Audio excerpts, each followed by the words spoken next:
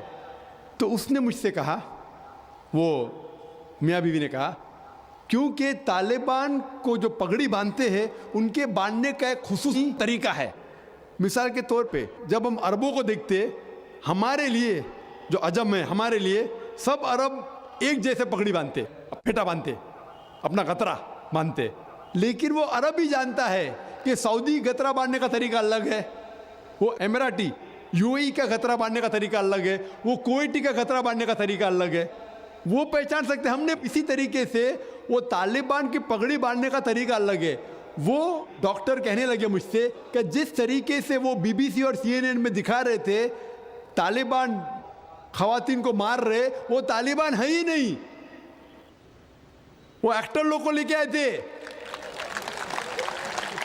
لیکن بیوقوف تھے کہ ایکٹنگ میں برابر سے نہیں کیے, وہ کپڑے برابر نہیں تھے. میں نے تقریر سنی ایک رپورٹر جس کا نام ہے یوان ریڈلی.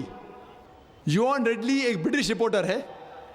جب اٹیک ہوتا ہے امریکہ کا افغانستان پہ, بھائی صاحب کو دکھ ہو رہا تھا جب میں نے کہا کہ امریکہ ٹیررسٹ ہے, دکھ ہو رہا تھا ان کو. جارج بش اگر آپ کے رشتہ دار تو معافی چاہتا ہوں میں. تو یوان ریڈلی جو تھی, یوان ریڈلی ایک رپورٹر ہے, برٹش رپورٹر, سفید ہے, وائٹ یورپین. اس کو بھیجتے ہیں افغانستان میں تحقیق کرنے کے لیے طالبان کے بارے میں.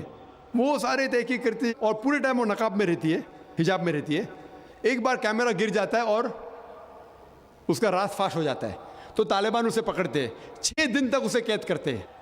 اور جس طریقے سے طالبان نے اس کے ساتھ برتاؤ کیا وہ اس لیکچر میں کہتی ہے کہ لوگ جب انہیں پکڑتے ہیں تو بولتے کون اس کے ساتھ ہے, تو آدمی کو لے کے آتے, پھر اس کو لے کے جاتے ہیں اور سب لوگ گھیر لیتے. تو وہ سوچتی ہے ابھی چند منٹوں میں یہ جاہل لوگ میرا قتل کر لیں گے. شاید ہو سکتا ہے کہ 10-15 طالبان میرا بلاತ್ಕಾರ کریں گے. اس کے ذہن میں یہ سب جا رہا ہے, سوچ رہی ہو سکتا ہے کہ مجھے جھاڑ پہ سے لٹکا دیں گے. وہ ایک دم ڈری ہوئی ہوتی. 1 گھنٹے تک لوگ اسے گھیرتے لیکن کوئی بھی سامنے نہیں آتا. وہ سوچتے ابھی میری موت, ابھی میری موت. 1 گھنٹے بعد ایک افغان عورت آتی ہے اور اس کے جسم کی جانچ پڑتال کرتی ہے. پھر اسے پتہ لگتا ہے ہاں یہ لوگ سمجھتے ہیں کہ میرے پاس ہتھیار ہے. وہ اتنا تیش میں آتی ہے, اگر ان لوگ میں سے پوچھنا چاہیے ہتھیار میں, بولتی نہیں ہے. 1 گھنٹہ تک کہ میں تڑپ کے مر رہی ہوں کہ یہ آج مجھے ماریں گے. وہ تیش میں آ کے کیا کرتی ہے, اپنا اسکرٹ اٹھا لیتے, دیکھو میرے پاس ہتھیار نہیں ہے. جیسا اسکرٹ اٹھاتی ہے طالبان 180 ڈگری اس طرف دیکھتے اور بھاگ جاتے. تو وہ کہتی ہے اپنے تقریر میں طالبان کو مارنے کے لیے بم گرانے کی ضرورت نہیں. وہ کہتی ہے اگر عورتوں کے کپڑے چھوڑیں گے تو طالبان مر جائیں گے شرم کے مارے.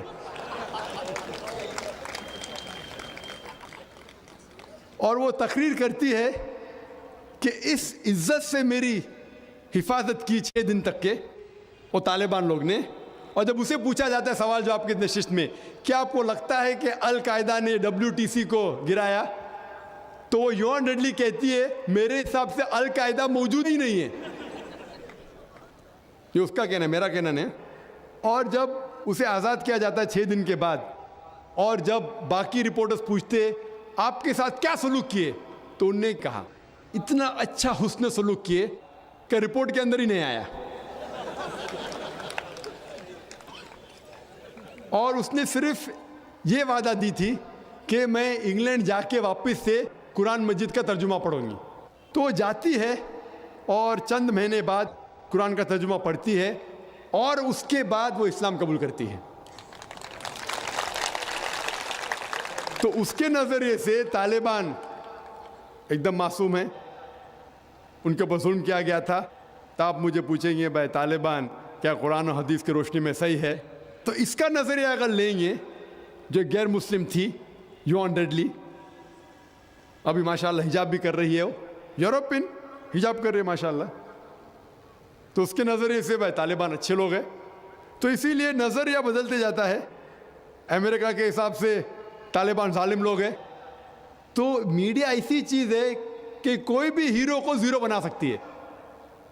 They can make day into night black into white, day into night black into white. Hero کو زیرو بنا سکتی ہے, کوئی ولن کو بھی ہیرو بنا سکتی ہے. تو اسی لیے قرآن مجید میں اللہ تعالیٰ فرماتے کوئی بھی چیز آپ کے پاس آتی ہے اس کی تحقیق کرو تیسرے کو پہنچانے کے پہلے. تو اسی بنیاد پہ میں نے کہا تھا, کیا نام ہے, اسامہ بن لادن کو جانتا ہوں نہ, یہاں کیا ہو رہا ہے پتہ نہیں مجھے, افغانستان بھی میں نہیں گیا ہوں, لیکن یہ رپورٹ کے ذریعے یہ پتہ لگتا ہے کہ یہ جو امریکہ کر رہی ہے اپنے میڈیا کے ذریعے یہ شیطانی حرکت جو غلط فہمی پھیلا رہی ہے, اس کی سزا تو انشاءاللہ انہیں ملیں گی. اسی لیے میرے نظریے سے جارج بش نمبر 1 ٹیررسٹ ہے. آپ کو دکھ ہوائے گا.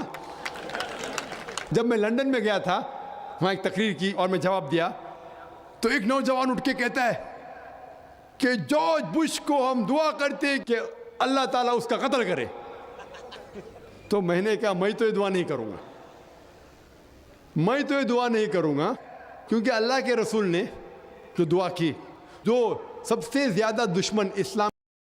تو دوستو آپ لوگوں نے یہ ویڈیو دیکھی. ذاکر نائک کے پاس طرح طرح کے مذہب کے لوگ آتے ہیں, طرح طرح کی کویسچن آتے ہیں اور ذاکر نائک سے پوچھتے ہیں. تو ذاکر نائک ان سے لڑتے نہیں کہ وہ اٹھ کر ان سے لڑ جاتے ہیں, بلکہ بہت ہی نرمی سے ان کو جواب دیتا ہے. اگر جواب کا پتہ نہیں ہوتا تو ذاکر نائک صاحب جو ہے وہ بولتے ہیں کہ مجھے اس کویسچن کا پتہ نہیں ہے.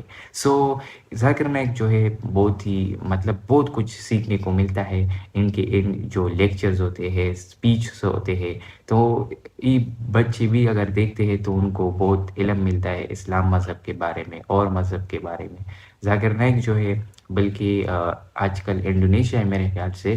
تو اس ویڈیو میں مجھے ایک بات بہت اچھی لگی کہ ذاکر نائک نے کہا کہ ہمیں جو کہ یہ جو نیوز ہوتی ہے, یہ جو ویڈیوز ہوتی ہے, موویز ہوتی ہے, ان پر یقین نہیں رکھنا چاہیے کہ یہ مذہب ایسا ہے, یہ مذہب ایسا ہے, یہ ملک ایسا ہے, یہ قوم ایسا ہے. بلکہ اپنے نظریے کو, اگر آپ کسی جگہ پر گئے نہیں ہو, کسی قوم کے بارے میں آپ کو پتہ نہیں ہے, تو آپ کیسے اندازہ لگا سکتے ہیں کہ یہ لوگ ایسے ہیں, یہ لوگ ایسے ہیں. تو ذاکر نائک کی یہ بات مجھے بہت اچھی لگی کہ کسی چیز کے بارے میں اگر آپ کو علم نہیں ہو تو اس چیز کے بارے میں اگر آپ کو چاہیے کہ بات ہی نہ کرو, تو یہ بہت آپ لوگ بھی اس پر عمل کرے. اور ذاکر نائک کی جو ویڈیوز ہوتی ہے یہ دیکھا کرے, اس سے آپ لوگ کو کچھ نہ کچھ سیکھنے کو ضرور ملے گا.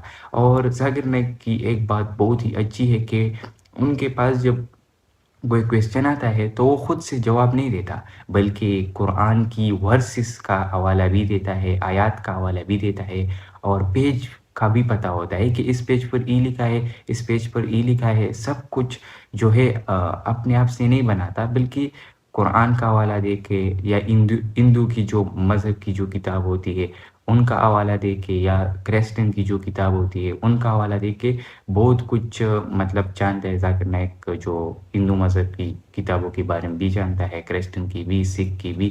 تو یہ بہت اچھی بات ہے. ایسے عالم دین ہونی چاہیے جو کہ ان کو سب مذہب کے بارے میں پتہ ہو, اور جو ڈاؤٹس ہوتے ہیں لوگوں کی, ہمارے پاس علم نہیں ہوتا, ہمارے ذہن میں بہت کچھ کویسچن ہوتے ہیں, ہندو مذہب کی بھی کویسچن ہوتے ہیں کہ یہ مذہب میں یہ ہر مذہب کے, دوسری مذہب کے بارے میں طرح طرح کے کویسچن ہوتے ہیں.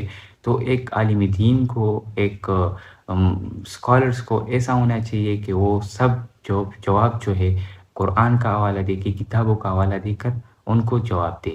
تو ایسے سب کو ہونا چاہیے. تو آئی ہوپ آپ لوگ کو آج کی ویڈیو پسند ہے. اس ویڈیو کو لائک کریں, دوستوں کے ساتھ شیئر کریں, ہماری یوٹیوب چینل کو سبسکرائب